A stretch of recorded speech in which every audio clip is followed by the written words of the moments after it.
Hello and welcome to DIY Overdrive. This was a video I was not planning on filming tonight, but sometimes I get excited and this is one of the nights. We bought this 2015 Transit behind me. It's a 350 XLT because our family is growing. We want something better than the 4Runner for road trips. The 4Runner's just getting kind of small. We have our fourth kid on the way. We got this thing for 15 grand, smoking deal, even though it was at 195,000 miles.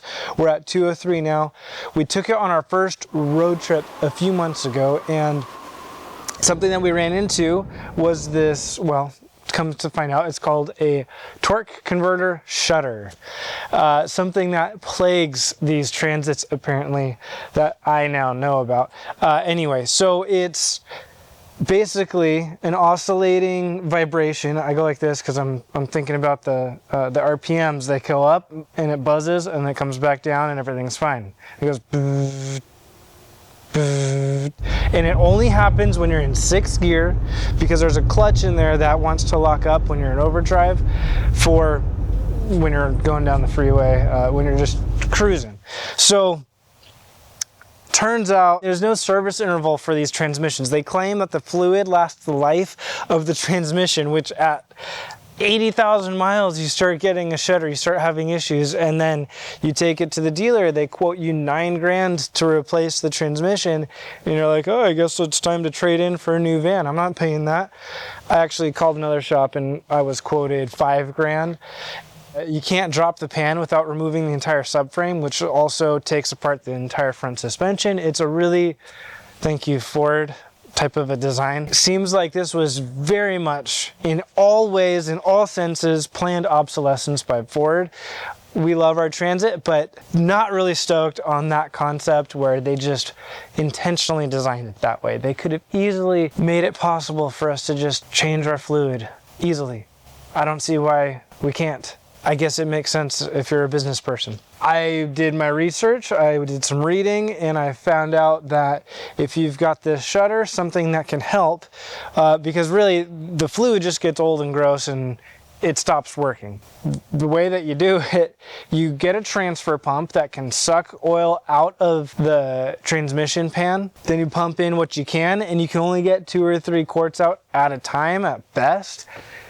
Even though it holds 13. So you're basically just dilute it over and over and over. And a lot of people are saying they do it every 500 to 1,000 miles. So I was prepared to make this somewhat of a series video where I do it one at a time. Every 1,000 miles, I do a little, I dilute it, takes them out, puts them in, until my father, who is an old school mechanic, he is my inspiration for the old Chevys. We tend to like what our parents like, and I do. Anyway, so he said, why don't you just pull one of the transmission cooler lines off the cooler, put some fresh fluid into the transmission pan, start the engine, leave it in park, and just let the pump bring new fluid into the lines and pump out the old fluid. So instead of doing this over many swaps and just diluting it and kind of wasting a bunch of fluid, what I ended up doing was I pulled the hose on the cooler, which is right up here in front. It's an 8mm bolt. It comes off really easy. Just pull the hose off. You could do the top or bottom, either way. I did the bottom, and the fluid came in the top through the cooler and then squirted out the cooler. I guess if you pulled the top hose, then you'd be able to attach another hose or something to it to help direct it so you don't make the mess that I did. I have Micah in the Transit right now. She's going to start the engine to get the transmission fluid pumping and flowing. As soon as I see that new red fluid that I just put in come out that hose, I'm going to yell stop. She's going to shut it back off. Also, say hello to our future baby girl. I told her I'm going to yell at you when it either turns red or if it stops coming out. So it took about 4 times. She would start it, brown, black, gross, old ATF fluid that's been in there for 200,000 miles would squirt out, and it would eventually just slow down to a trickle. So I said shut it off. I measured how much I took out, pumped that much new fluid back into it, did it about 4 times, and then went for a drive. At first it was still doing the shudder, You know, these things have the manual select on the shifter there, so you can lock it into whichever gear you want it to be in. Anytime I would go into 6th gear, anytime at all I would go into 6th gear, I, without fail, would get that and it would shake the whole van. It's like this low frequency rumble in the entire van. It was horrible on a long distance road trip across the country. So at first it was doing it, I felt a little discouraged, but then I thought, you know, there's fluid in the torque converter. It's got to work its way out. It's got to kind of get itself figured out. And after about 20 minutes of driving, it disappeared completely. And I'm not talking, I didn't use any additives. I just replaced it with Valvoline Max Life multi-vehicle ATF. We'll see how long this lasts.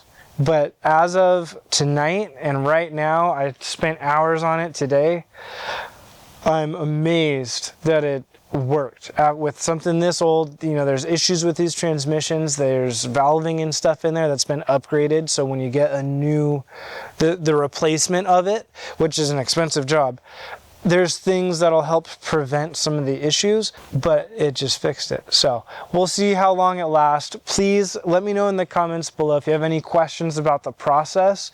I have a link in the description also to the transfer pump that I used. It worked really great. It was super affordable. If you have any questions, let me know in the comments below. If you want an update, please ask for it again in the comments, because who knows, after 5,000 or 10,000 miles, maybe the shudder comes back. We'll see. I'll be sure to update you there, but if you're curious, feel free to ask. At the end of the day, none of the issues that came along with this van are going to stop anyone who is any kind of a DIYer or solution person like I am. It drives my wife crazy, but she wanted a big van. We had a budget. We got what she wanted. We're making it work. We do have another trip coming up soon where we'll be taking this van up to Canada for a family's wedding, and we're planning on putting a roof rack and doing some other things to it. So stay tuned for that content, because we've got more of it coming very soon. I'm Dylan from DIY Overdrive. Thank you all so much for watching. See you on the next one.